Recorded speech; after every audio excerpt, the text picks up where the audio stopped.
lecture meeting of the math club of Harrisburg, and this is a talk about constructive logic. And I'm Tesla. You can call me Tesla, or this is the internet username I'm using, so you can either call me Tesla or Ice or Zen. I don't care. And I'll introduce myself first. I work with programming languages and their type systems, so I'm very motivational, and I'm already getting to some research levels of those topics now. Yeah, I like that topic. Then I got my blog, I got my GitHub account, so I program a lot, and I'm a second-year undergrad student here. And I plan to get to comp sci major, but I can't get to the major now, so you can see me as a comp sci major. And I'm also advocate of functional programming. Okay, so let's get into the topic. So what is constructive logic? The history is it's kind of thought starting from the 20th century, and till now it's not mainstream, but it's notably popular as its applications in computer programming. And it's a rebellious kind of thinking, and it's very cool from my point. So the outline of this talk, I think it's for those who want to download this and read it, so I'm not gonna tell you which thing is about what now. And this is a notation I'm gonna use. This is called inference rule. So we got something like a fraction here, and above the fraction line is the premises of logical deduction, and below it's the conclusion. So when you so this is kind of propositional logic, and so if there's two propositions P and Q, and if there's two premises holds that P implies Q and P holds, then we can deduce Q holds. So this is the notation I'm going to use later. And I believe this is very commonly used. And also the implication, because this arrow here means implication, so this basically means if P holds, then Q holds. And the implication operator is right associative. So when I write a sequence of three propositions here connected with the implication operator, it means this. So it implies it means P implies a proposition such that Q implies R. And let's talk about the logic before constructive logic, which is usually called as classical logic. In classical logic, you can prove something to be true even if you cannot construct it. So there's basically it means some axiom. And an example of this is, so it's okay if you don't understand this sentence. I'm gonna show you a somewhat makes sense proof and tell you why it doesn't work in constructive logic, and then from that to give you an intuition on constructive logic. So this is an example of a proposition. We have a statement such that for x belongs to the set A, x is smaller or equal to 0, and this is false. We can derive from this this proposition to conclude that there exists an element of A such that it's larger than 0. So this is basically larger than 0 is the negation version of smaller than equal or equal to 0. And this, if you have taken math 311W or comp sci 360, they're gonna tell you this is true. And another example in classical logic that is true is that we usually talk about in classical logic is the definition of irrational numbers. And they tell you, your math professors tell you that irrational numbers are numbers that cannot be represented by the quotient of two integers. And this way of description is normally used in classical logic. So you can also say that numbers that cannot be represented by the successor of 0, the integer successor of 0 is a negative number or something like that. But well, so so let's go. What is constructive? In constructive logic, it's strictly you're required to define the formation rule of all your propositions, and construction rules and destruction rules. Each of formation rule is basically how do you construct a proposition, and the construction rules means how do you construct a proof of that proposition, and the destruction rule or elimination rule means if you have a proof of that proposition, how can you derive other proofs or other conclusions from that proposition? So I'm going to give you some examples like at the end of this talk.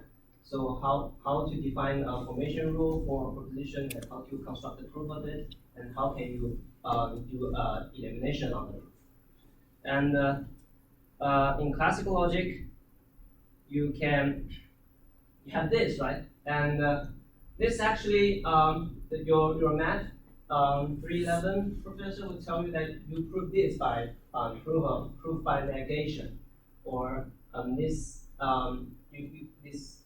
actually implies law of exclumiddle, if you have heard about that word, but that's just something that is equivalent to a proposition. So this is a general form of the proposition. So if you can negate a proposition like this for a proposition that involves the x variable holds. So in previous case, it's x smaller or equal to 0. That is p x, and we can derive that exists an element of A such that it doesn't satisfy the proposition, and this is the general form of that proposition, that this does not hold in constructive logic. But what holds in constructive logic? Here's first let's look at a proof in classical logic. The proposition is that the square root of 2 is an irrational number. How do people define irrational numbers? People say that it's number that cannot be represented by the quotient of 2 integers. But this proposition is bad, because you didn't say how can I construct a proof that something cannot be represented.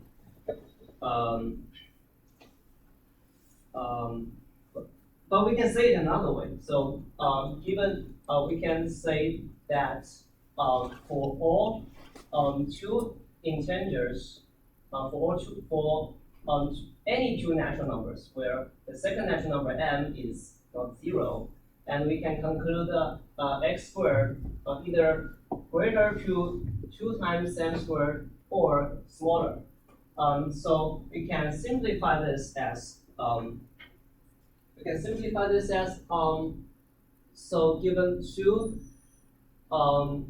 So when we are talking about larger, greater than, or smaller than, we're actually saying not equivalent to. So we're basically saying that square root of n does not equal to 2 times m squared. And since m is not 0, we can divide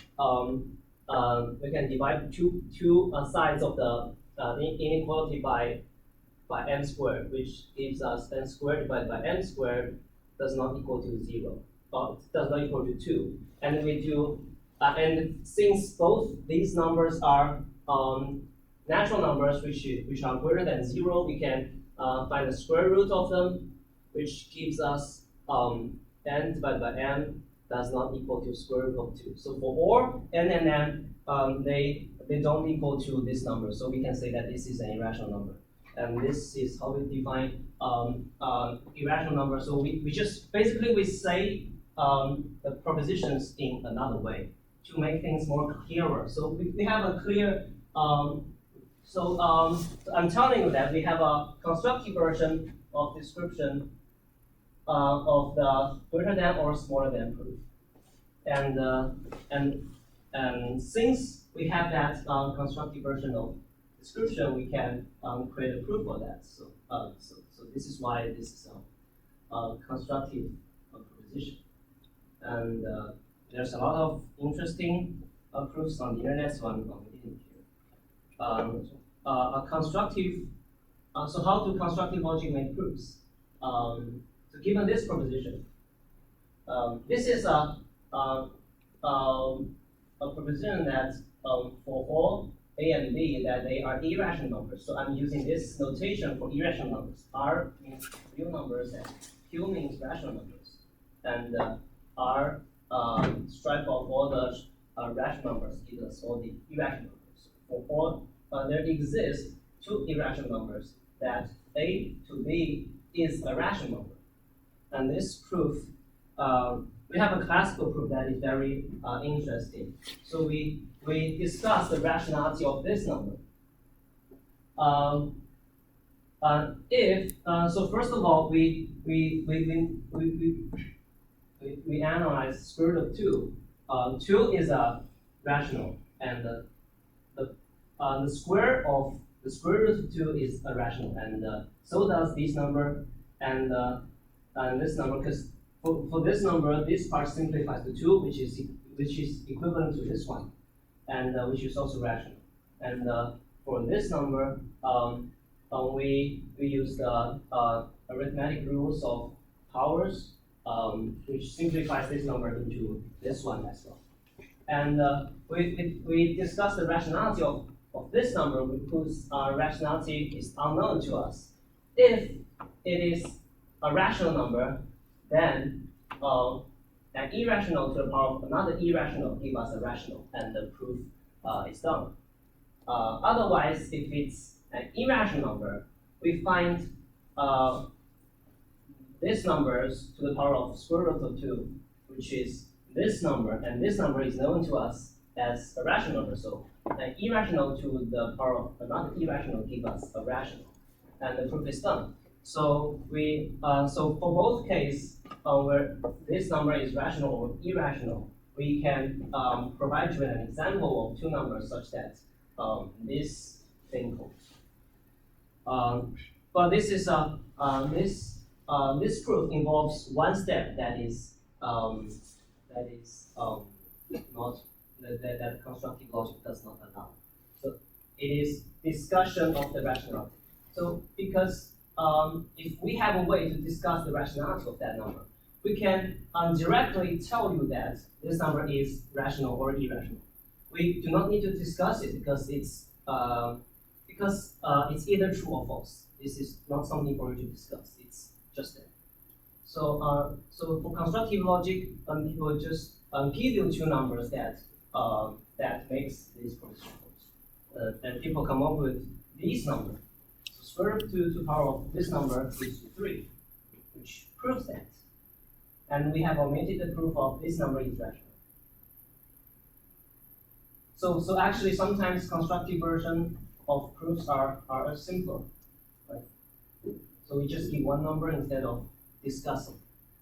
And there are people attacking constructive logic that you cannot take the proof by negation or exclude middle away from mathematicians because that's going to destroy all. But this is said by David Gilbert. But some other people have rebelled the point. But that's the point. I'm just showing that people have discussed about validity of constructive logic. And then I talk about lambda calculus, which is very important to constructive logic.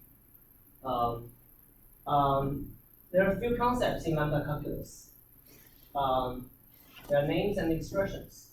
Imagine your math classes, you have functions, and the functions have input variables, and those variables are symbols, and names just mean symbols. They're named uniquely. We assume that every symbol of the same name are equal. They refer to the same symbol.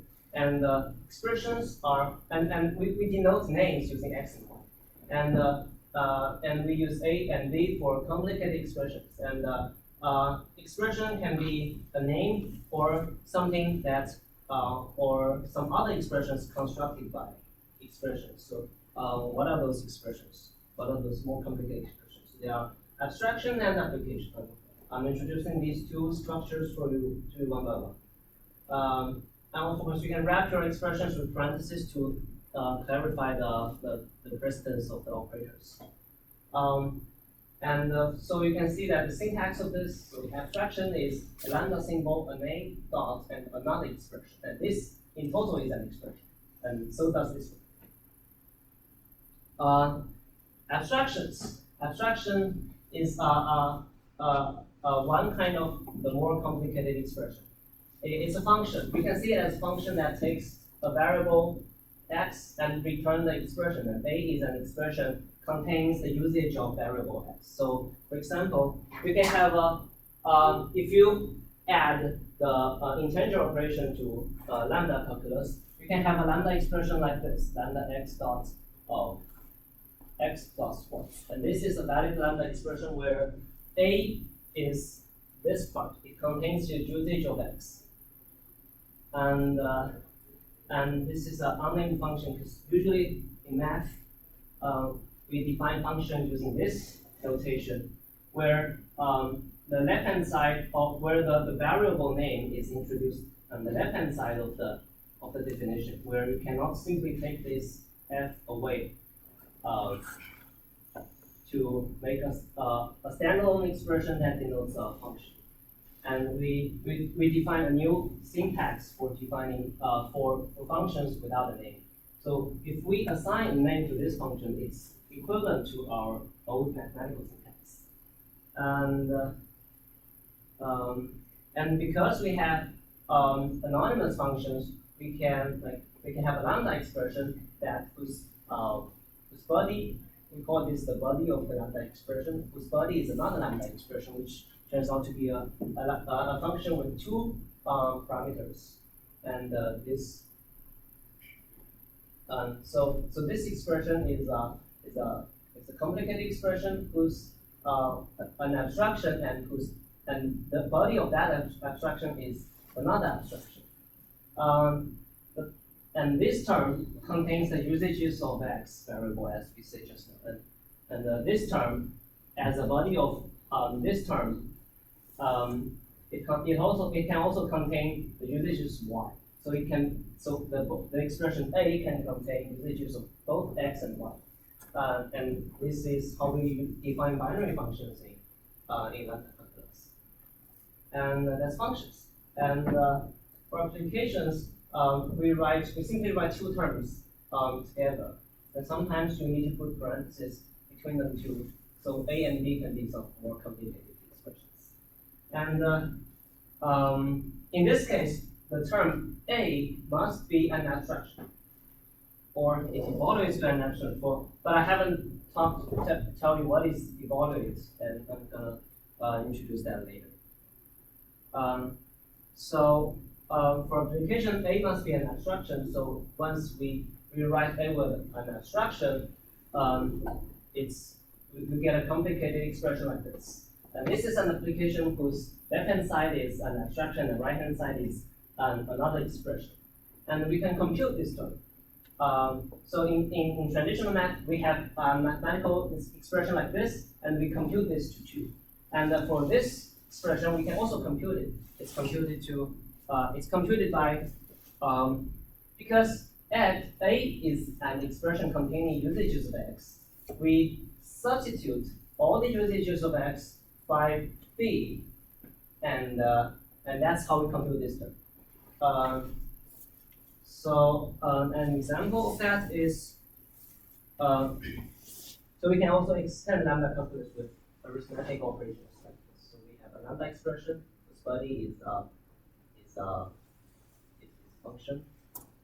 And how do we evaluate the lambda expression? So the example I picked is here. So this is an application expression whose left-hand side is an abstraction. And we in traditional math, we define a function like this, and we given an arbitrary value b, we apply b to f, and it turns out to be b squared plus b, because this is how we do mathematical function application. And in lambda calculus, we do not need to give a name to the function, and we simply write it in this way, and this computes by substituting all the x in this expression with b, and turns out to be the same expression. And that's it. So lambda calculus basically defines operations on Lambda's functions. So, and the computations are the computation of function application we are already familiar with in traditional math. And after lambda calculus, we have types. What are types? Types classify your lambda calculus terms. So as we have said just now, an application requires the left-hand side to be an abstraction or embodies an abstraction. So how can I ensure that to be true? If our left-hand side is not an abstraction, our lambda calculus term is going to be invalid. So a bad example will be an expression like this. We apply 2 to 1, but 1 is not an abstraction. There's no way to substitute, to find the variable and do the substitution. So we want to classify our lambda calculus terms in a way, and we define the rule of the construction rule of application that we only some certain lambda calculus terms can appear at the left-hand side of an application. And first, let's talk about the concept of types. Types classify short terms. We use the inhabit word or the instance word to show the relation between terms and types. And so there are some examples of types. So natural number is a type, and it has a lot of instances which are natural numbers. So you say 0 is inhabited in natural, 1 is inhabited in natural, and 0 is an instance of natural. And also we can also say 0 is of type natural, and the Boolean is also a type whose instances are true and false. And the rational integers, reals are all types, and they have their instances. And there are some. If you have taken some composite classes, you may have seen these things like integer float points, integer arrays, the Java object type, and C++ vector type. These are all types. And so when you construct a vector, and that's the instance of this type.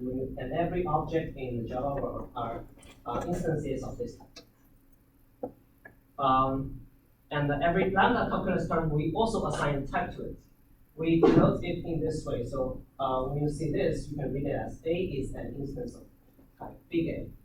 There are some examples that 1 is of type natural, 1 divided by 3 is an instance of rational.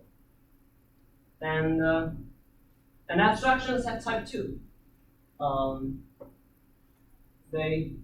Abstraction consists of 2 parts. They have an input and they have an output. The output is basically the body, and the input is the variable. And they need to know the parameters type. So a lambda calculus term may do some operations on the type, so it has to know the type of the parameter.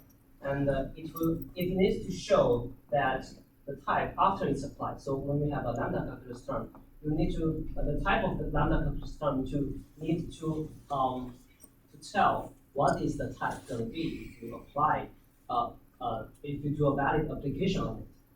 So and we call the type of abstractions function types, and we write it in this way. So when you see A arrow B, if this is going to be a function type where A and B are both types. And some examples of abstractions types. This term is an abstraction, takes an x, returns x plus x. This thing has type n, natural to natural, because it takes the plus operation is only defined on natural. In this case, we can also replace n with reals or rationals or anything that can be plus. But I'm just showing an example here. So so this thing takes an n, takes a natural, and returns another natural. And a term like this has type A to A for every possible type A. So because it basically takes a variable of type A and returns a variable of type A. And a term like this is that this abstraction term takes a parameter and apply 1 to the parameter, and then return this expression. And this thing should have type function type to a type for every possible A. So x has type natural to A, which is a function type. And since x has function type, we can do application on this. We can see that how types works in our in defining terms. And so for application, we need to when you want to apply to a lambda term, when you want to apply to a term, the applied term should have type a function type, and the thing you apply to the term, so basically the argument should be of type the input type of the function you're applying to, and that returns the application returns the type at the return part of the function type. So this is why x has type n to A, and 1 has type n, and this whole expression is of type A.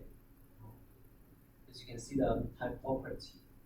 And we use the word well-typed term to show for the lambda calculus term that satisfy the rules we said just now. So basically, it's the things being applied must be abstractions. And you can say it in another way in types that things being applied must be of a function type. And there are also context. The context is a list of variable and type pairs, and you can use the context. So this is how we write the context formally. So it can be an empty list or a name type pair concatenated with another context. And we use this notation for derivation. So this notation means under the context, this context, we can say that this thing is well type. So under the context, where the context has a variable x of type A, we can say that the name x is of type A. And this is the way we assume some variables in the context. And we have typing judgments. So this is how we use inference rules we've introduced in the very beginning. And the derivation rule was introduced just now, and the function types, a lambda calculus term, to define how do we ensure a lambda calculus term to be valid. Every abstraction has a function type A to B if under the context where we extend the existing context with x of type A, and this forms a new context, and under this context, the body of the lambda term is of type B, which is output of the lambda term. So we can, as an example of well-typed term, will be, so for taking this term as an example. So under the context, so here we have an empty context. Don't have anything in the context at the moment. And to check if this thing is of type natural to natural, we first add x is natural to the context, and check if x plus 1, this whole expression is of type natural. And this is obviously of type natural.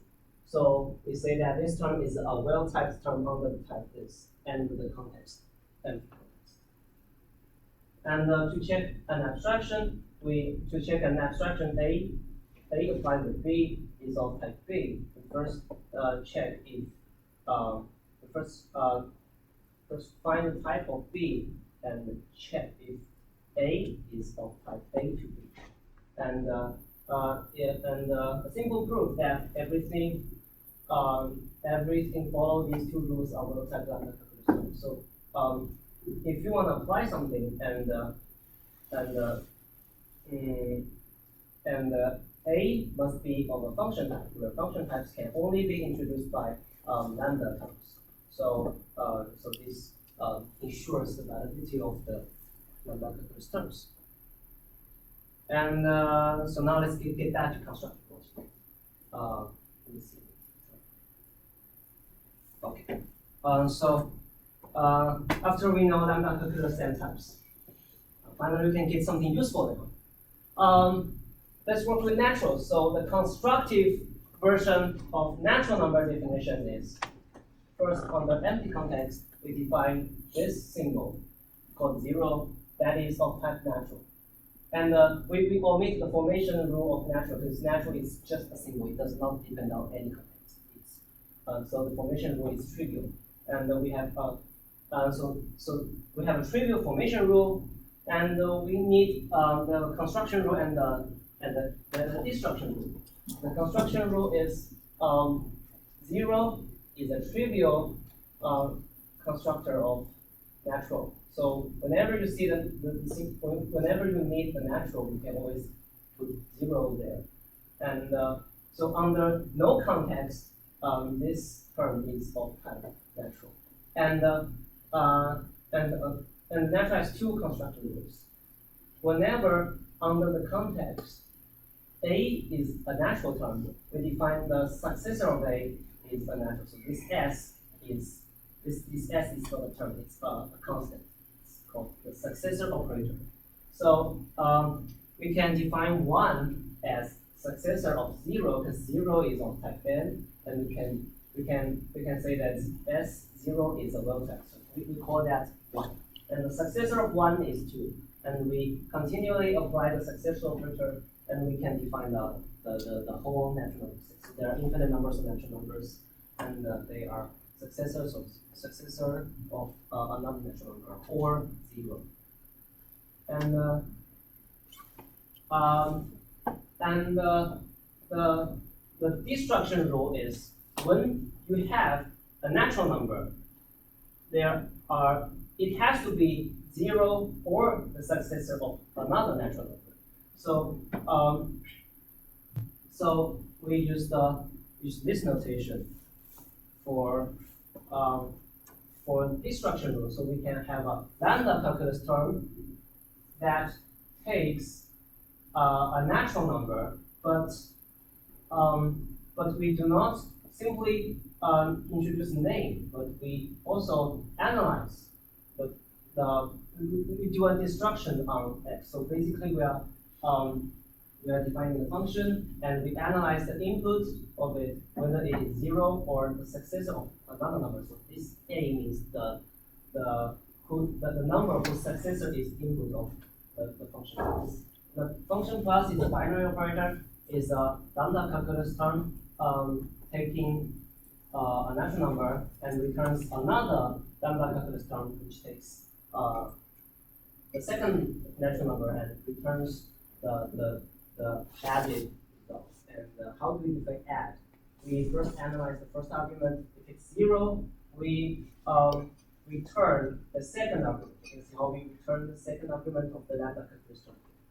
And if n is the successor of another natural number, we first write a lambda calculus term that takes the second argument. And we find the value of adding this number with the second argument and do a successor operation on it. So this looks like an inductive definition that that acts that classes to natural scale. You can see some examples here. So for instance, we define some symbols shorthand symbols to define 1 and 2. They are 1 is the successor of 0 and 2 is the successor of 1. And we can do an operation. So okay, plus 1 and 2. And this is an application where we can see that plus has type natural to natural to natural. And we apply a natural to it, gives us a term natural to natural. So this term has type natural to natural. And we then apply another natural on it, gives us a natural. So plus 1, 2 is of type natural. So we first check if it's well typed. And after ensuring the well typedness of this thing, we evaluate it. We do a case analysis on 1. And 1 is the successor of 0. Right? So we go into the second branch of this term of the plus this definition. We have the context A. So we're actually substituting A with 0. And because 1 is the successor of 0, and so here A is 0. And then we return a lambda calculus term, successor of plus, because A is 0, we can replace A with 0 here. And the second argument is x. And we then apply this number, this term with 2, which is, first we can calculate this part according to the first rule, where we do case analysis on 0, and 0 is 0. And then according to the first clause, we simply return the second argument. So plus 0x give us x. So we first simplify the lambda term here, and this simplifies to this one. And we then apply 2 to it, gives us the successor of 2, which is supposed to be 1 plus 2. And successor of 2 is 3, so 1 plus 2 is 3. So this is how the plus works. We just see how plus a non-zero number with arbitrary number or n, plus 0 with another number. And so you can also define like multiply or minus in the same way. So for multiply, you analyze it. The first argument is 0, we return 0. Otherwise, if it's successor of A, we can return times AX and then plus X. And this is how we multiply. By doing this, every operation are defined with formation rule, construction rule, and the destructive rule. And this is the formal definition of natural set and plus operation. And there's another type that's very important to in constructive logic. That is the identity type. So we have till now we have introduced 3 or 2 types, I believe. The natural type, which is defined in this way, whose constructor and destructor are defined. And another type is the function type. This is the formation rule of function type. So when A and B are types, this is a type. So this is the formation rule of function types.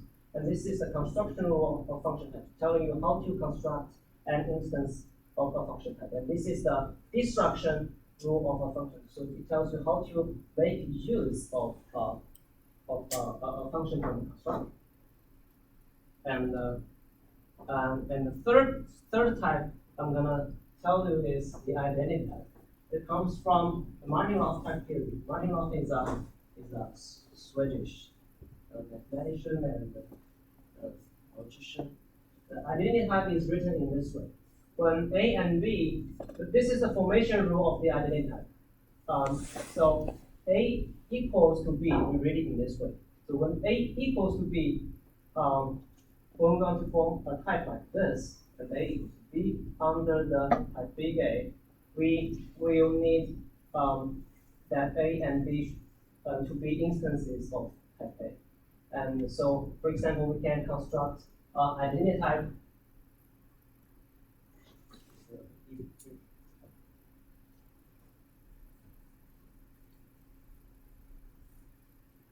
so hard to do this. We can make some identity types like this. So we can say 1 equals 1 under the type natural. So this is an identity type. And we can also say 2 equals 1 under the type natural. We can also say 1 plus 1 equals 1. And this is also an identity type. And we can also say lambda x dot x equals to lambda x dot x plus x under the type natural to natural. So these are both functions from natural to natural. But and A and B are arbitrary types. And the only construction rule of a well-formed type is you obtain an instance of type big A and return that identity type such that two sides of the identity is above the value we have just obtained. So so for this term, we can use the REFL constructor, and we apply 1 on it. And this term should have type 1 equals to 1 under the type natural. But we have no way to construct an instance of this term because when you want because the only construction rule returns an identity type whose two sides of the identity are equal. So there's no proof. There's no way to prove this. There's also no way to prove this because this simplifies 2, which is equivalent to another thing we cannot prove. We also cannot prove this. So the only case you can prove, so the only trivial identity instances you can construct are the identities whose two sides are equal. And the destruction rule of, so this is a construction rule. You can see you cannot prove something ridiculous. And this identity is the mathematical equivalent in constructive logic. And the introduction rule is the REFL operator, and the elimination is the elimination rule for identity type is very interesting. When you obtain a term, you're writing a function taking an x, and whenever the body is, if x has type A equals B, under the type big A, and when you destruct x, you get a proposition such that A is in fact equal to B. So A and B are different names of the same term, or actually the same term but different representations. And if you destruct x, if you destruct an instance of an identity type, you can after destructing it, you can substitute all the right-hand side of the identity type with the left-hand side, or vice versa. So an example to this is how you prove you prove the symmetry of the identity type. You can also prove the transitivity of the identity type. So and the congruence. And for the symmetric case, you first you obtain two instances of big A, and you obtain an instance of A equals to B, and you can prove B equals to A. And we prove this by doing a case analysis for we destruct this proof, and we obtain the information that B and A are different representations of the same term, and therefore we are what we're trying to prove is actually that A equals to A or B equals to B, which is also REFL. And similarly, we can do transitivity proof and the congruence proof. The congruence, you destruct A equals to B, and therefore you can substitute B with A or A with B, and therefore you're trying to prove FA equals to FA or FB equals to FB. F is a function, it is just a function. and that accepts A of B. And let's do a case study. We prove that this obtaining two natural numbers plus nm equals to plus nn. So these two are different terms because there's no way to evaluate plus when we don't know the value of n, because evaluating plus requires us to obtain information for n. For the first argument, as we define plus as a case analysis of the first argument. And to prove this, we can write a function. So to prove this, we need two lambdas. We can do it with computers. I'm gonna show you a very interesting software that scale this up.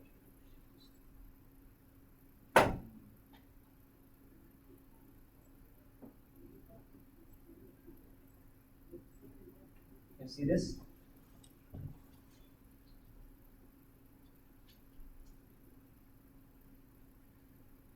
And this is a computer proving system where we define natural, we write it as nat, and there's zero of type nat, and the successor operator which takes a nat and returns you the nat.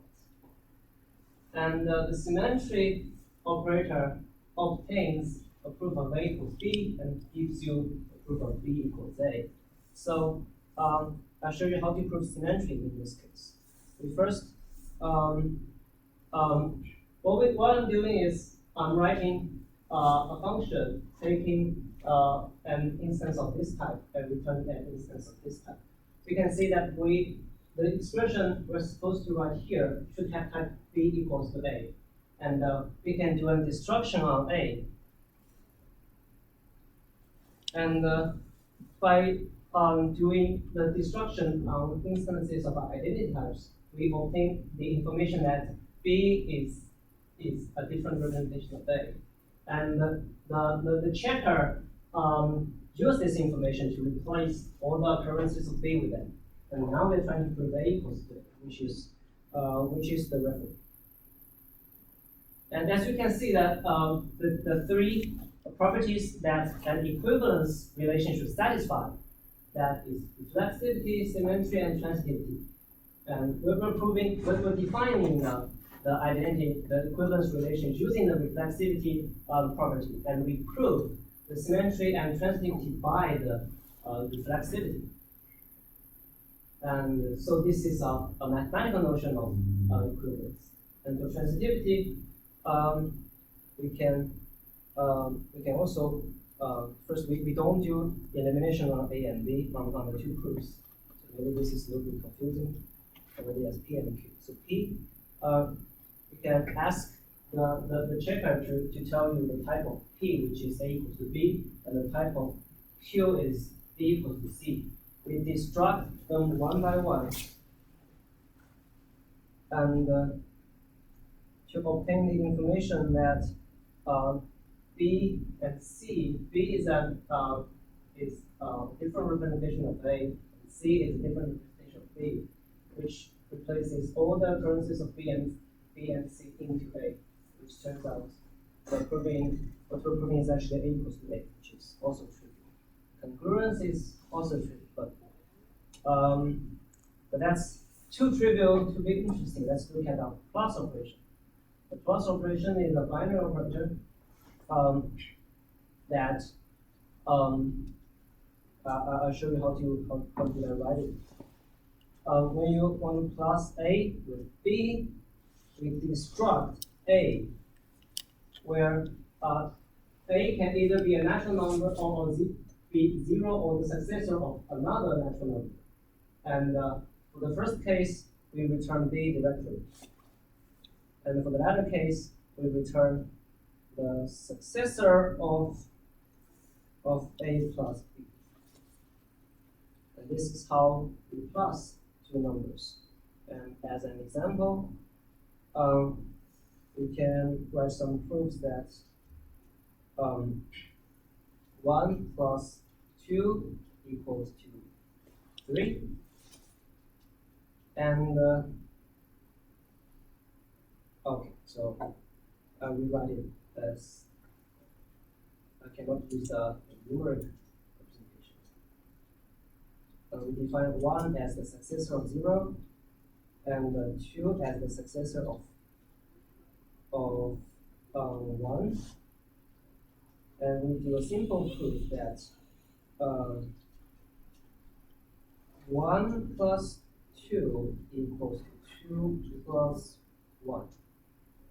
And by the definition of plus, this software do case analysis on 1 and simplify this to 3, and it also simplifies this to 2,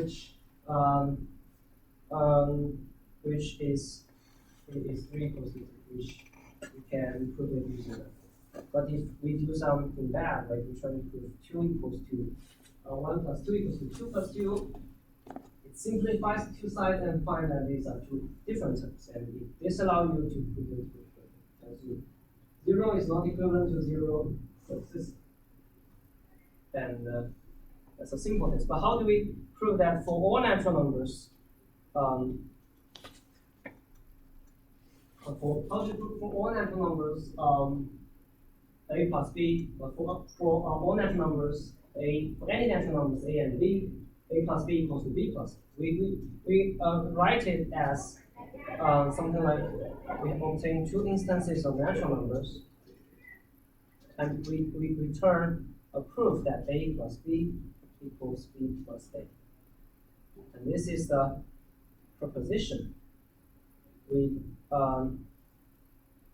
may do case analysis on 2 variables a and b, and we have no way to prove this. So if we write therefore it tells you that a isn't equal to b, we need to convince the system using the properties of this relation to prove this. How do we prove this? We ask the plus operation do case analysis on a. We also do a case analysis on a, which we do a case analysis on a, and you can see that when a equals to 0, what we're trying to prove is actually 0 plus b equals to b plus 0. And by the definition of plus, 0 plus b equals to b.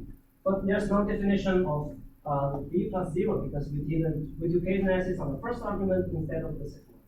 We don't know b plus 0 is equal to 0. So we may prove this as a lemma.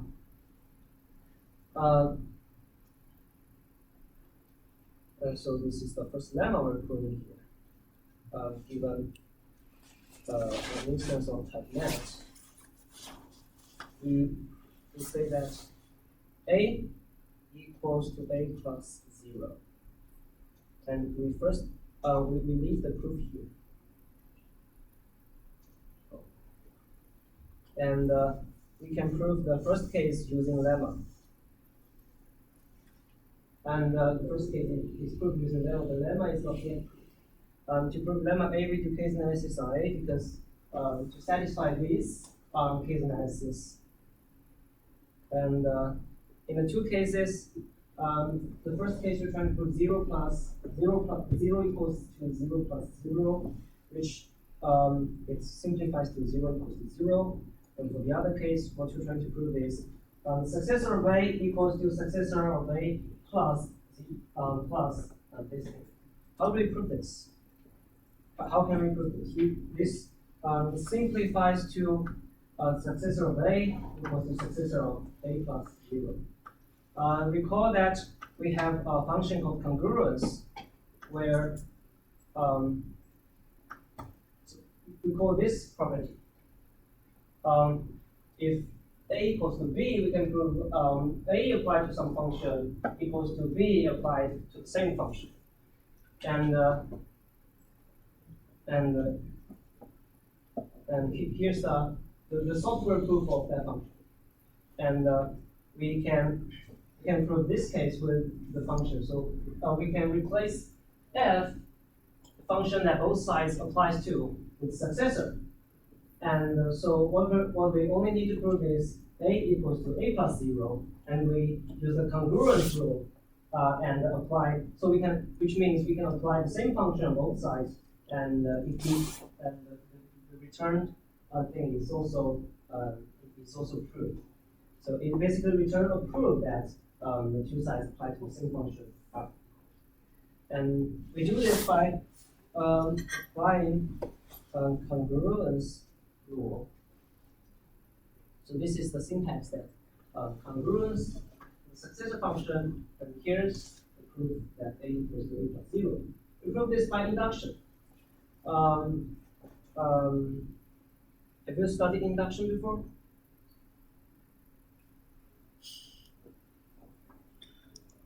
And this is how we prove the lemma.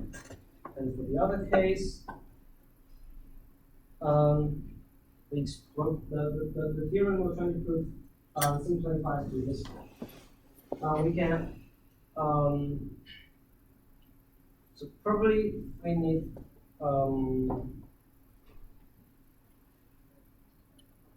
so people have tried a lot of ways to prove this, and here's the proof I cannot do.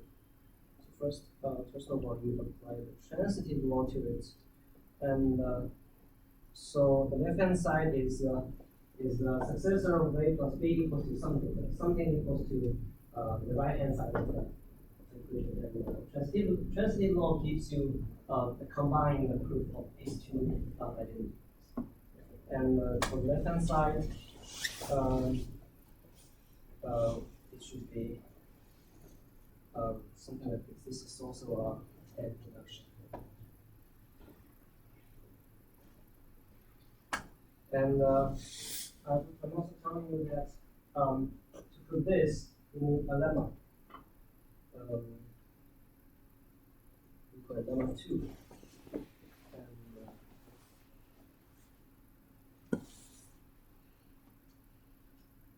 we can generate lemma by the software.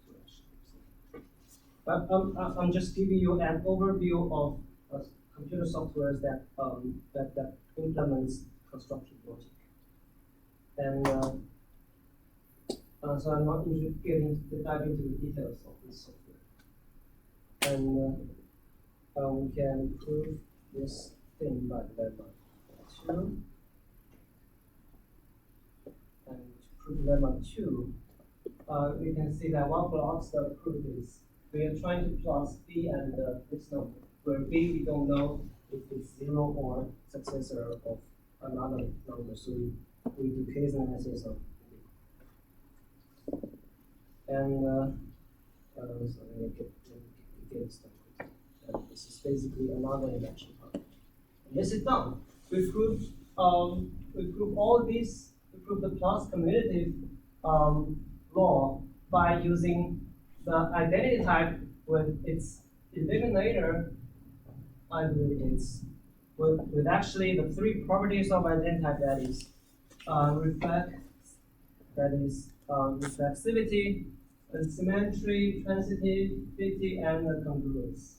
We're using these three basic properties of identity type and the definition of plus operator and the successor and the case analysis to prove that a plus b equals to b plus c. Note that every operation, the construction rules for naturals, for identity, and the destruction rule for naturals and identity are all defined. And this is the slogan of constructive logic. And I'm going to skip this part because this is too.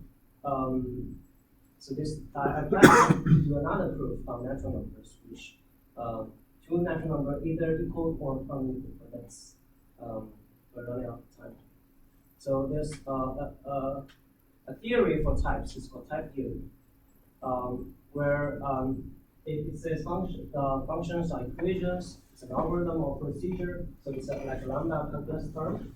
Abstractions are more specifically, and the function types are implications. So when you have a lambda calculus term from A to B, you're actually saying that we have a proof that if A satisfies, B also satisfies. So if you have a function from A to B, And let me write it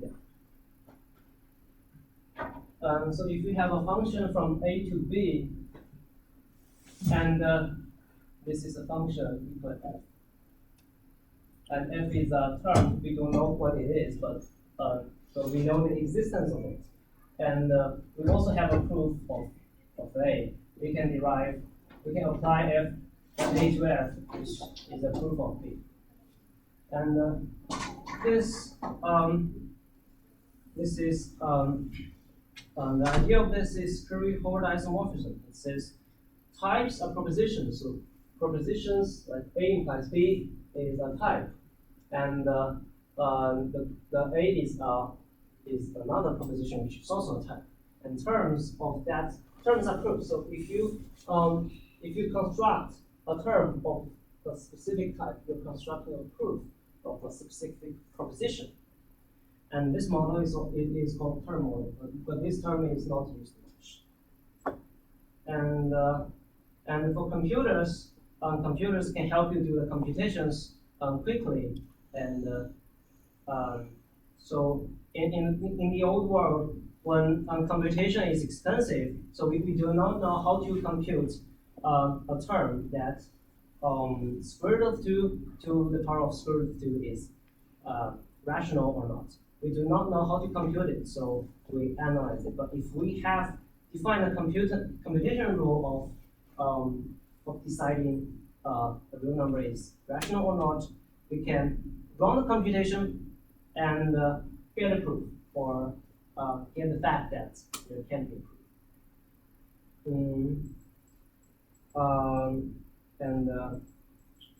And if you in the classical version of function definition, so in classical logic, functions are defined as relation on sets. So it's a subset of the Cartesian products of two sets. So a function from set A to set B is a subset of the Cartesian product of A and B. And but there are infinite sets. If you store a function like this into the computer, and if we have a function from an infinite set to an infinite set, you cannot store infinite amount of data in the computer because we have limited ranks. But if you store functions as a lambda calculus term, it's going to be very friendly for computers because it's that small.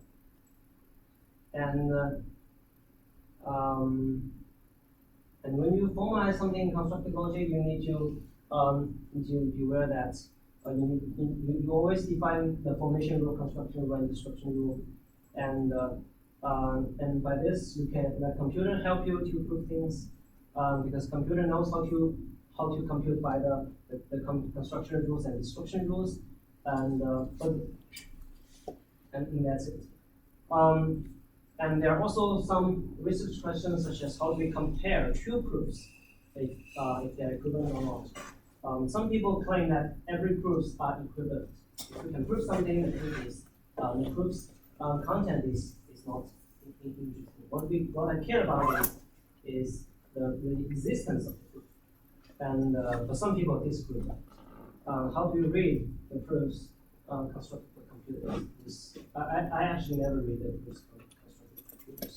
And how do we verify that a proof is valid or not? And this is basically what the software I just showed you. It verifies my proofs, and it says it is valid. And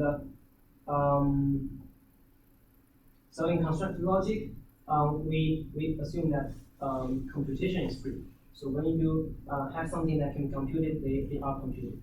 And if something can be proved by computation, it's a trivial proof. And there's the last question I want to talk about is extension.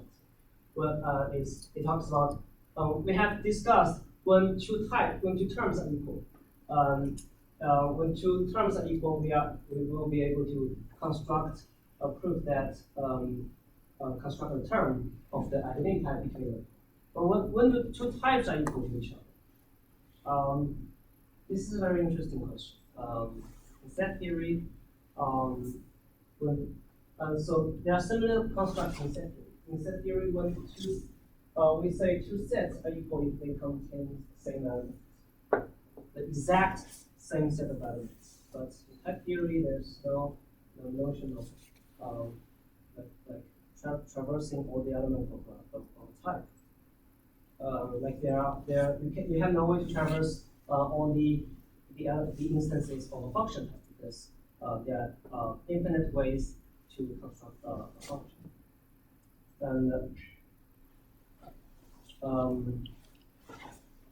And you cannot do induction of functions, right? Because you have the only way you can construct a function is to apply it.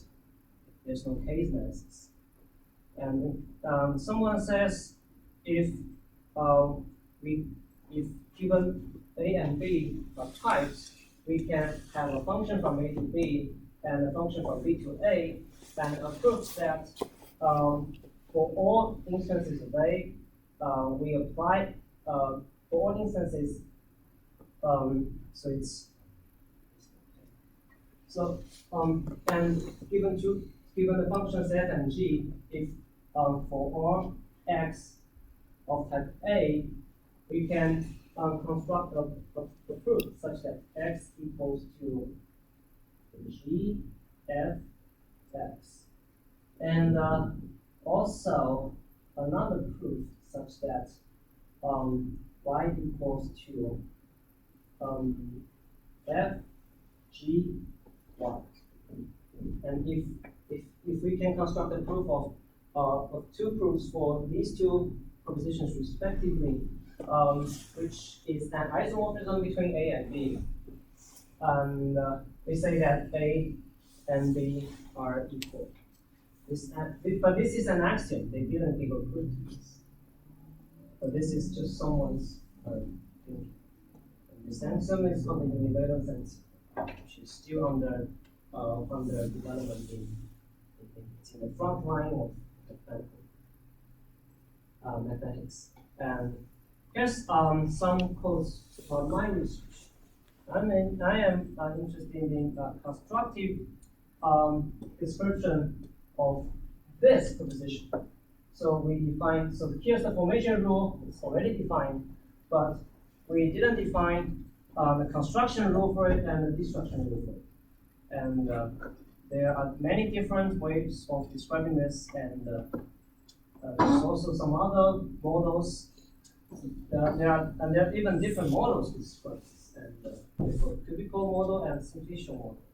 And the proofs in these models can be computed, and how do we compute them? So currently, the software that implements these models compute very slowly, and there are spaces for us to optimize them. And that's it. Any questions?